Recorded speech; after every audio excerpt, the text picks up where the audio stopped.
আসসালামু আলাইকুম সুপ্রিয় শিক্ষার্থীবৃন্দ, তোমরা এই চ্যানেলটি সাবস্ক্রাইব করে দিও। আজকের ভিডিওতে আমরা ষষ্ঠ শ্রেণীর গণিত বিষয়ের দশম অধ্যায় জ্যামিতিক আকৃতি গল্প এই অধ্যায়ের 204 পৃষ্ঠার 1 নং নিয়ে আলোচনা করব। তো সম্পূর্ণ ধারণা পেতে ভিডিওটি না টেনে সম্পূর্ণ দেখার অনুরোধ রইল। দেখো শিক্ষার্থীরা, এখানে বলা আছে কি, দেখো বাগানের ঠিক মাঝ বরাবর আড়াআড়ি 1 মিটার চওড়া রাস্তা আছে, দেখতো এই যে।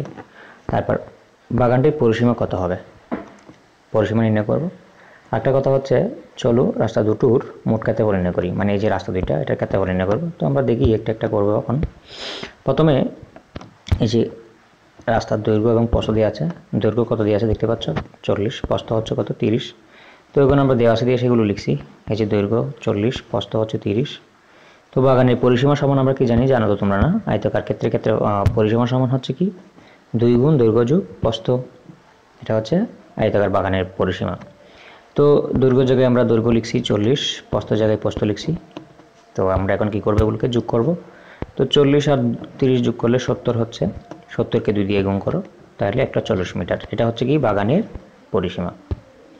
এখন আমরা বাগানের ক্ষেত্রফল বের করব। দেখো, সরি, বাগানের ক্ষেত্রফল না, রাস্তার ক্ষেত্রফল।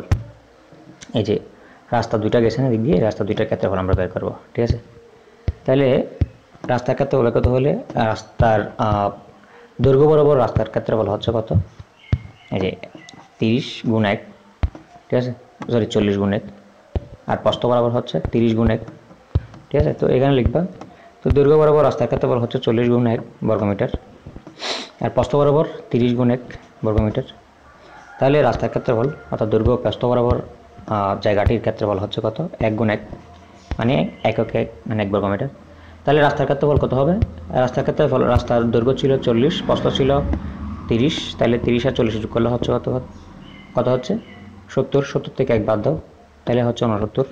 তাহলে রাস্তার ক্ষেত্রফল হচ্ছে 69 বর্গমিটার। এখন তো পরবর্তী ভিডিওতে আমরা 2 নং নিয়ে আলোচনা করব। পরীক্ষা সংক্রান্ত আপডেট পেতে চ্যানেলটি সাবস্ক্রাইব করে বেল বাটন অন করে দাও। দেখা হবে এরপরের ভিডিওতে, সে পর্যন্ত ভালো থাকবে, ধন্যবাদ।